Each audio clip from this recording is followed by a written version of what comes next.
Hello, I'm Rick, also known as the Tarot Fellow, but you already know that because you're somewhere on my social media right now. This meditation that you're about to do was originally part of about 2 hours worth of coursework that came in one of the emotional empowerment boxes that myself and Hollie Hope put together.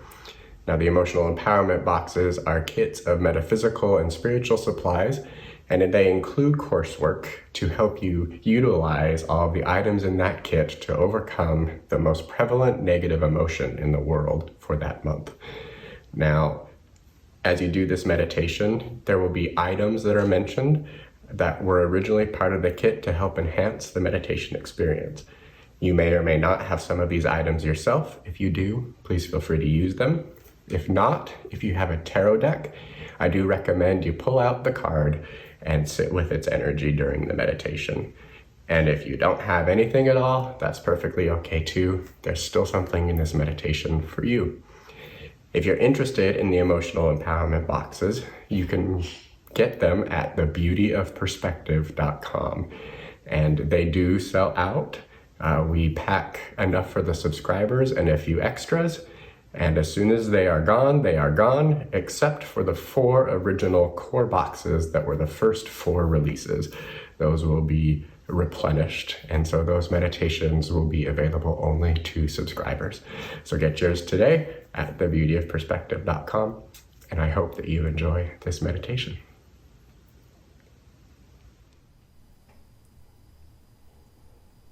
Hello, Emotional Empowerment Box subscribers and Centering Kit owners. Oh boy, what a kit this one has been.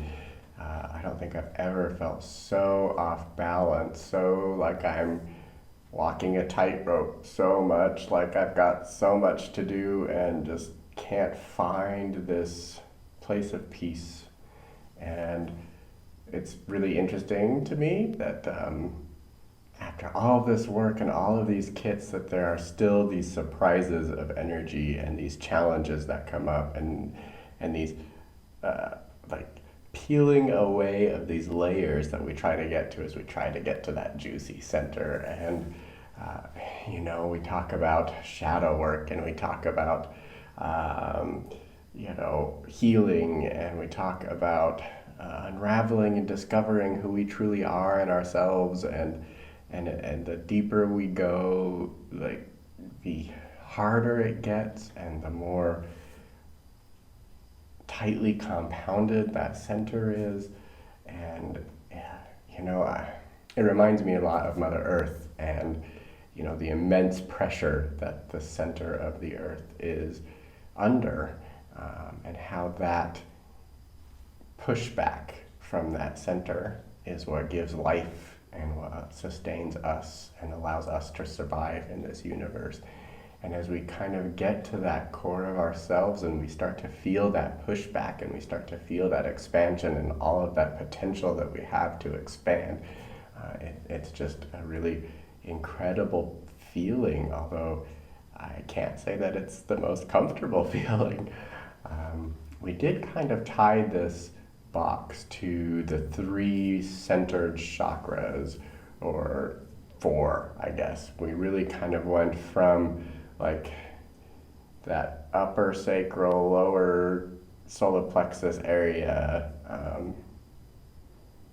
like from that action place into the heart, into the throat. And we wanted all of that kind of middle ground to be accessible during this time where we really need to find that place where we begin even pushing back against ourselves as we delve into this box.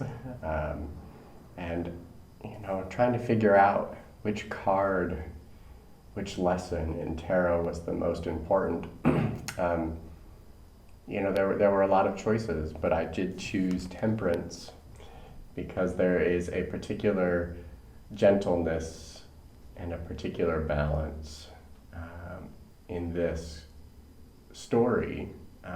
When the Fool meets Temperance, he finds that this angelic figure who has 1 foot on land and 1 foot in the water, and they are mixing fire and water in the cups. And the fool asks this angel how it is possible to combine opposites, such as fire and water. And the angel responds that anything can be combined if it's in the right quantities and in the right vessels.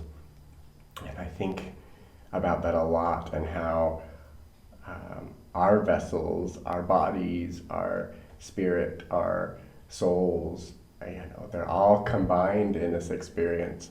And the things that it goes through, the opposites, the hot and cold, the physical, the spiritual, the pressure to perform, and the ability to accept things as they are, and it's all this play on these dichotomies that just are in constant flux and motion. And the most important thing that we can find is centering in balance, to know when it's okay to accept, and when we need to push back, and when we need to act, and when we need to not, right? How do we mix our physical world with the spiritual world? You can't live in just one or the other, or you end up unhappy. It's all of these opposites that all have this balance point, and that balance point's different for everybody, right? Even talking about something like the divine masculine and the divine feminine, and how we each embody each of those energies, and where the balance point is for me on that scale might be different from the balance point for you on that scale.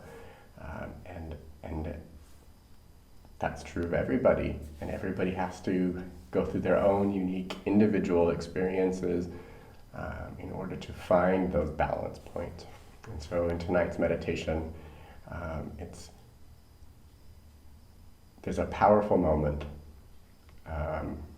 where we find stillness and silence, and it's very interesting.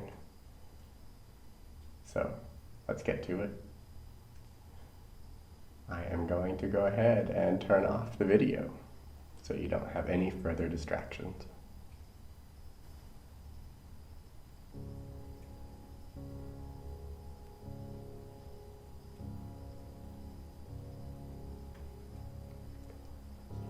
Let's start by taking a deep breath in through the nose,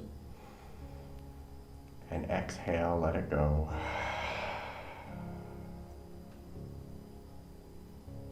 Allow yourself to feel and to hear that exhale. Inhale through the nose, and audibly let it go.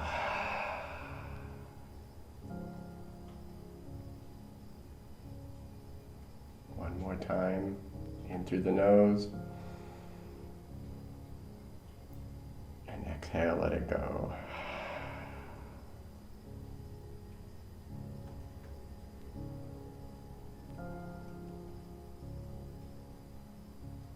I want you to imagine that you're walking down a path. It can be any kind of path.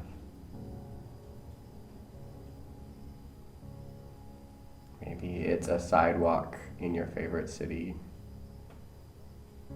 or a sandy beach, or a leaf-covered path in the forest in the fall.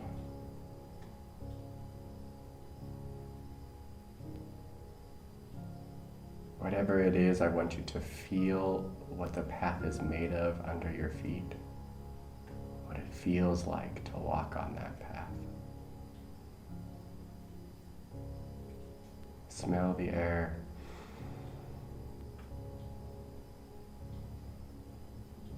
Listen to the sounds around you.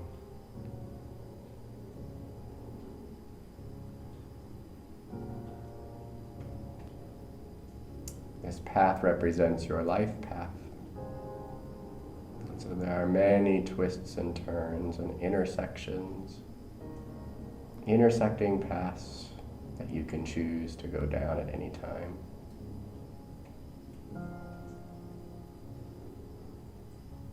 It may make you feel overwhelmed and off balance and uncentered to realize just how many choices are available to you at any given moment.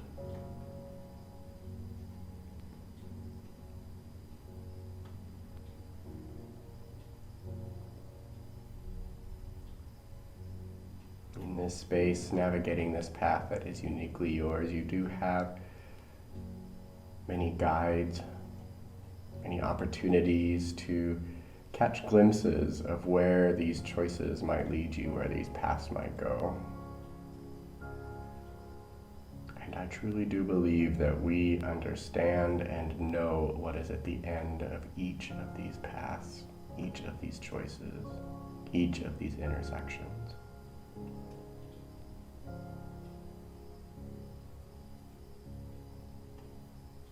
As you continue walking and seeing these choices and feeling in your intuition which ones to take and which ones to leave,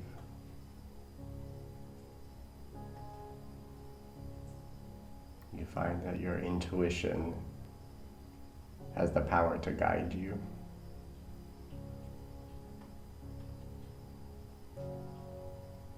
That intuition may feel like a pull in your stomach or an anxiety about a particular path,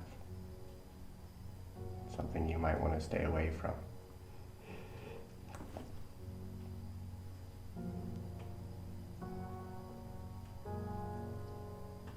You may listen to your heart in which direction to choose. You may express with your voice to other people that you might encounter within your life's journey, to ask them about their experiences, where they've been, which paths they've traveled, and if they happen to know what kind of experiences you can expect if you were to make a different choice.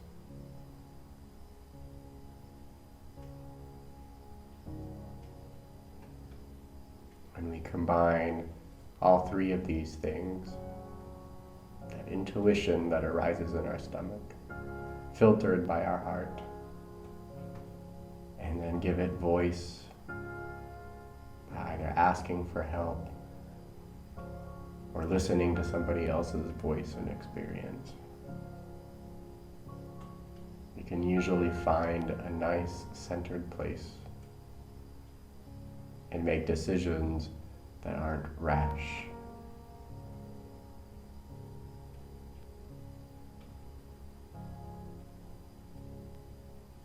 As you walk down your path,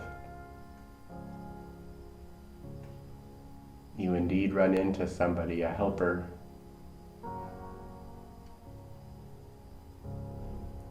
This is the angel of Temperance.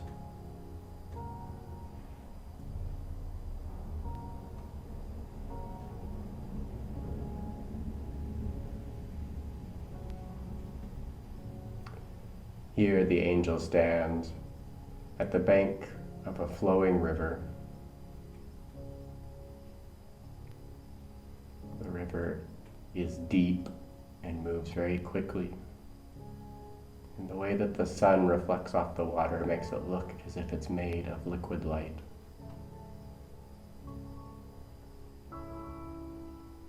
The angel has one foot in the water and another on the bank. And they invite you to take the same position.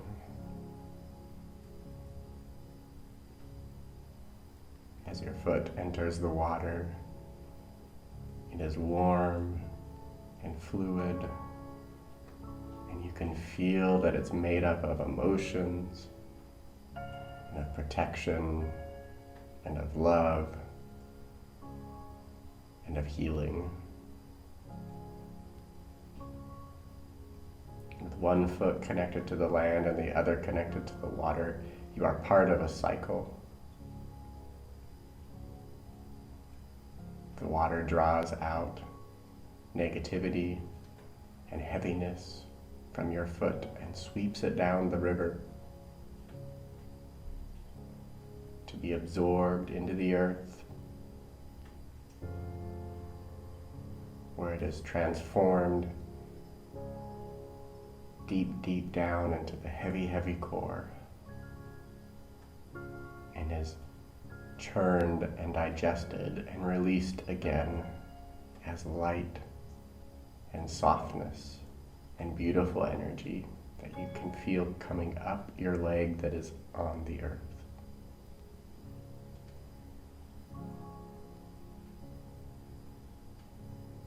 And so the cycle continues, energy entering one foot, circling around your body, digesting around its core, and then released into the river.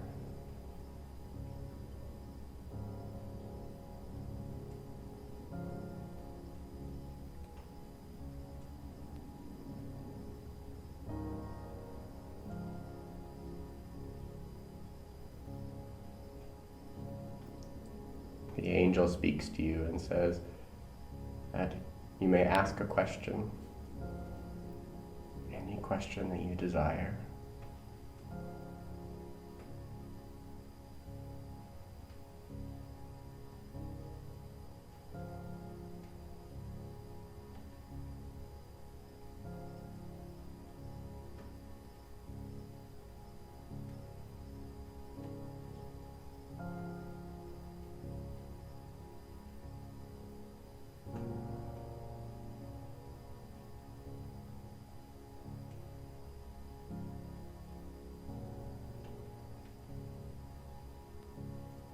After you listen to your answer to your question, the angel offers you yet one more piece of advice.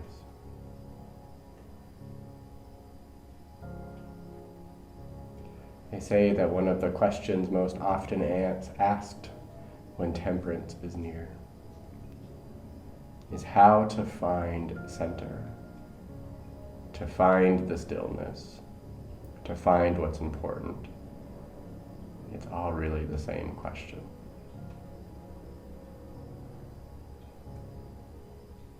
And so the angel asks you to consider just one question.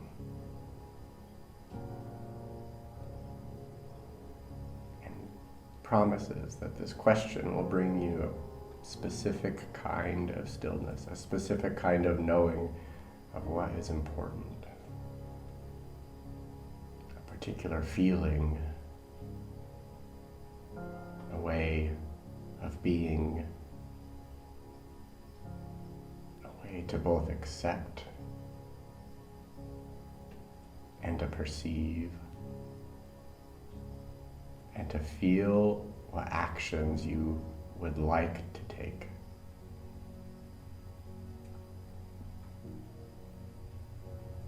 Are you ready for that question?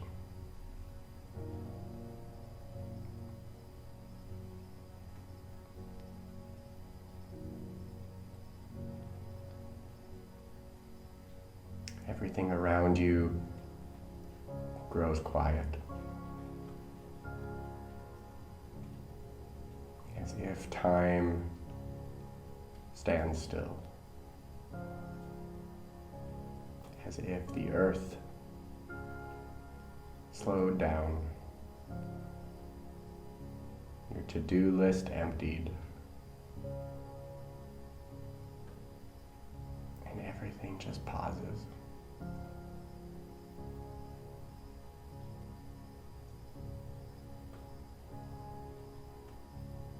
And the angel asks,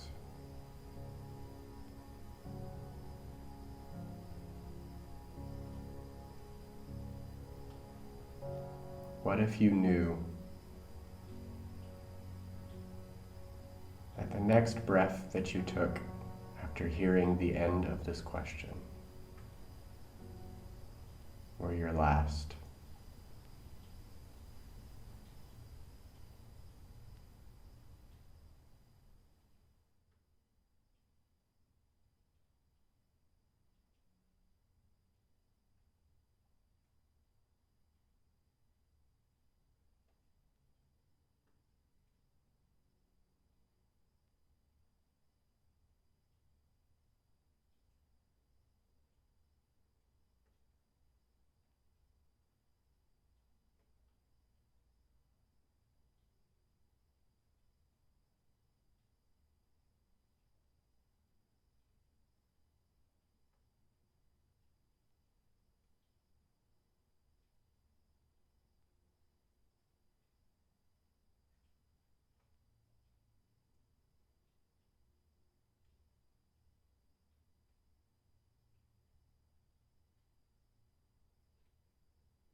Time now to leave this place, to return to the room, to return to your body.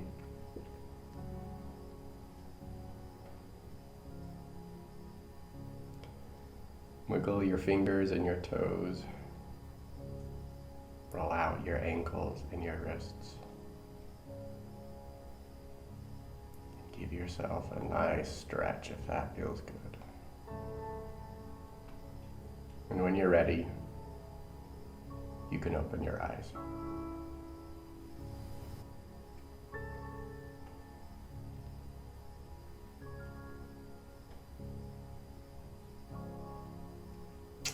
When I considered this question for the first time,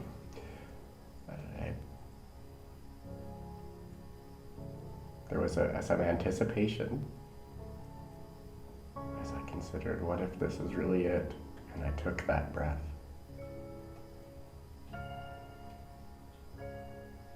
And there was a strange acceptance, that knowing, that imagining that were really it. This acceptance that brought. And of course, I had some thoughts about, what I could have done differently and what I would do, but that's all the point. What did you think about in that moment? I didn't really have thoughts until after, which I think is good. But whether you had your thoughts and you had concerns or you had nothing, it's all exactly perfect. But I loved how just for a moment, everything stood still. Everything turned off.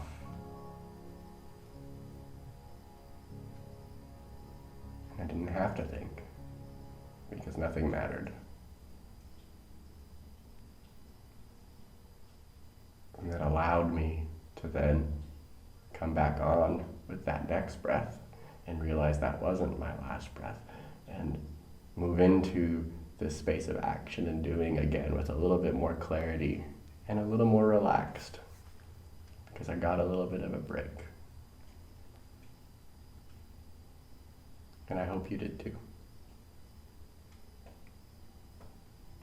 It's a question now that I consider quite often, and especially when I'm in the middle of something and I just can't turn off. To sit in meditation and imagine that I knew that next breath would be it.